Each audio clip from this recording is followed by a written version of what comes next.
en fait, cet amour-là, mystique, qui est le plus bel amour qui existe, doit en fait un peu tout imprégner, comme le rhum dans le vapeur au rhum. En fait, ça doit être là-dedans. C'est-à-dire quand je suis en amitié avec quelqu'un, il doit y avoir un rapport avec cet amour mystique. Quand j'aime un homme, une femme, peu importe, c'est pareil. Quand je fais l'amour, c'est pareil. C'est-à-dire faire l'amour juste comme pour consommer, pour assouvir un désir, c'est pas, c'est pas terrible. Mais si quand j'ai une relation amoureuse, sexuelle, quand j'ai une extase, vraiment il y a une dimension mystique, ça me ramène vraiment, ça m'écarte de l'animal, ça me rapproche du divin. Et en même temps, il n'y a pas d'opposition entre l'animal et le divin. On va dire différemment, c'est que quand j'ai ça, cet amour mystique, même dans l'acte sexuel, ça divinise l'animal. Comme si d'un seul coup, l'animal était sacralisé. Et donc ça change toute la vie. Mon véhicule n'est plus que, ne va pas rester qu'un véhicule de conditionnement de l'espèce à laquelle j'appartiens et de consommation. Parce que, en fait, tout ce que je vais faire va être dans cet éclairage, dans cette lumière. On parle beaucoup du feu. On dit que l'énergie, la Kundalini, c'est le feu en bas. Le feu monte, monte, et le feu se transforme en lumière. Et c'est c'est le plus bel exemple de l'unité, de l'union. C'est-à-dire, je ne peux pas considérer que d'une part le feu, de l'autre côté la lumière. C'est Shiva Shakti, je ne peux pas séparer. Alors pour la commodité, effectivement, je peux dire, il y a le feu, la lumière, etc., etc. Et en fait, l'amour, c'est ça. L'amour, c'est la lumière de l'énergie, de la conscience. Et à ce moment-là, j'ai dans cette lumière, au début, à monter toute l'énergie, tout, tout le feu, tout le magma. La Shakti est montée et à éclairer en fait tout en haut les plans de conscience et le cœur et voilà cet espace voilà, de don et d'amour que j'ai avec tout le monde. Mais si je l'ai avec moi. Parce qu'il n'y a rien de pire que de se forcer à aimer. Sinon, ça rend coupable. Ça fout de travers. C'est vraiment le fruit d'une expérience, d'une évolution, d'un chemin qui fait que, à un moment donné, ben, voilà, j'aime. Mais je peux aimer que si je m'aime moi-même. Dans tous mes défauts, dans toutes mes exagérations, dans toutes mes erreurs. Si j'ai pas d'amour pour moi, qu'est-ce que je peux donner à l'autre que je n'ai pas? Si j'ai pas d'amour pour moi, je peux rien donner. Pas d'amour. Sinon, c'est la consommation, l'arrangement, les intérêts, des trucs comme ça. Oui. Moi, je t'aime bien. Ah, j'aime bien aussi les gâteaux.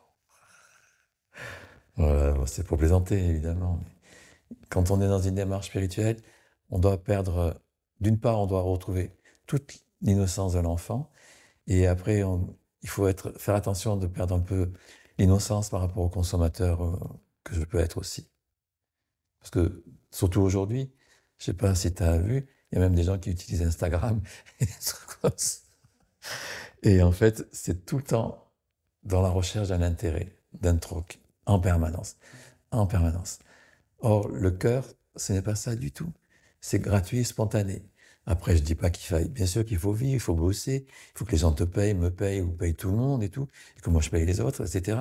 Mais dans le fond même de ma conscience, de ce que je suis, de mon unité, de mon yoga, de mon lien, euh, il faut que ceci soit complètement l'ouverture du cœur et naturel et spontané. Mais si je passe toute ma vie, tout mon temps, tous mes projets à calculer, ça va me rapporter ceci, je vais rencontrer un tel, ça va me faire du bien. Et là, si je me mets une photo sur Instagram, tout le monde va me reconnaître. Enfin, je suis jamais allé sur Instagram, donc je sais même pas ce que c'est, j'entends forcément. Je connais un peu Facebook, c'est tout. Je suis pas plus spécialisé que ça. Donc ça veut dire que, voilà, par rapport à ça, l'amour, c'est l'amour, et puis après, il y a des compartiments, en fait. Mais tous ces compartiments trouvent l'unité dans l'amour mystique. Alors, alors l'amour mystique, ça veut dire quoi? C'est l'amour qui est libre, naturel et spontané, qui n'a pas d'autre support que le partage, voilà, la bienveillance et la compassion. Il faut être juste, simplement juste, être dans le don, le partage et le non-intérêt, en fait. Aimer l'autre pour qui il est, pour ce qu'il est, et pas pour ce que moi je voudrais.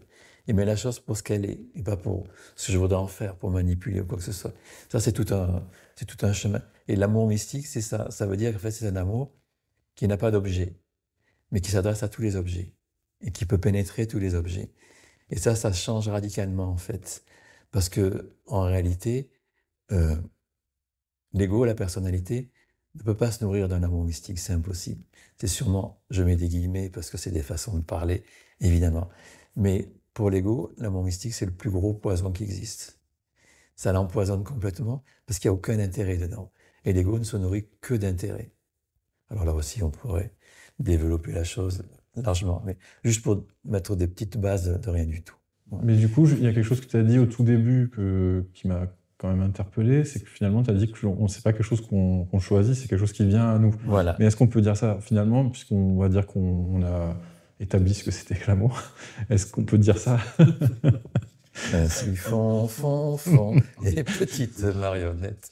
Non, l'amour c'est difficile, mais oui. Oui, mais est-ce qu'on peut dire ça aussi finalement d'une relation ou d'autre chose qui n'est pas mystique, quelque chose qui s'impose à nous? On sait que déjà c'est pas mal. Voilà. À partir du moment où ça s'impose à nous, et quand même dans la dynamique de l'amour, du partage, du respect, du contentement, c'est forcément juste. Parce qu'après, on pourrait très bien dire que quelqu'un qui va égorger un enfant, ça s'est imposé à lui. Donc il faut être dans la discrimination. C'est-à-dire que c'est vrai si je suis un vrai humain. C'est pas vrai si je restais trop un animal. Et encore une fois, il est hors de question d'opposer l'animal, l'humain et le divin. Mais il faut faire attention dans ces concepts-là, comment on les présente. Parce qu'à partir du moment où je veux dire tout ce qui s'impose à moi, c'est juste danger. Hein. Danger. Okay, merci de le préciser. En plus, il y a des gens qui voient ça, bah, c'est vrai que c'est bien de non, il faut préciser. Il faut vraiment discriminer. C'est-à-dire qu'en fait, c'est là où le chemin, où la démarche doit vraiment m'aider pour savoir ce qui est juste. C'est-à-dire, si je peux prendre tous les jours, je sais pas, une demi-heure de méditation, de faire des respirations et tout, et me poser pour rentrer en moi-même, pour savoir ce qui est vraiment juste pour moi, indépendamment de tout ce qui peut m'influencer à l'extérieur. Et ça, c'est vraiment important. Et savoir si c'est vraiment dans la direction, en fait, justement de l'amour, de la belle humanité, du beau côté de l'humanité, qui me permet effectivement de dire, ouais, c'est bien finalement, c'est pour moi, mais en même temps, ça va irradier un petit peu à tout le monde, ça peut aider tout le monde.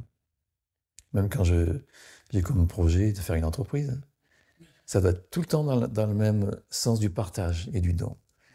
Bah forcément, il faut que je vive, donc je vis tranquille, quoi. Mais si au départ, c'est vraiment dans cette énergie-là, bah le monde changerait vite. Si tout partait de là. On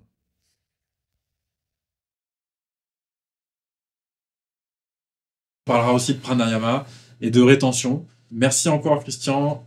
À tout à l'heure, à bientôt. Bonne pratique. Ciao.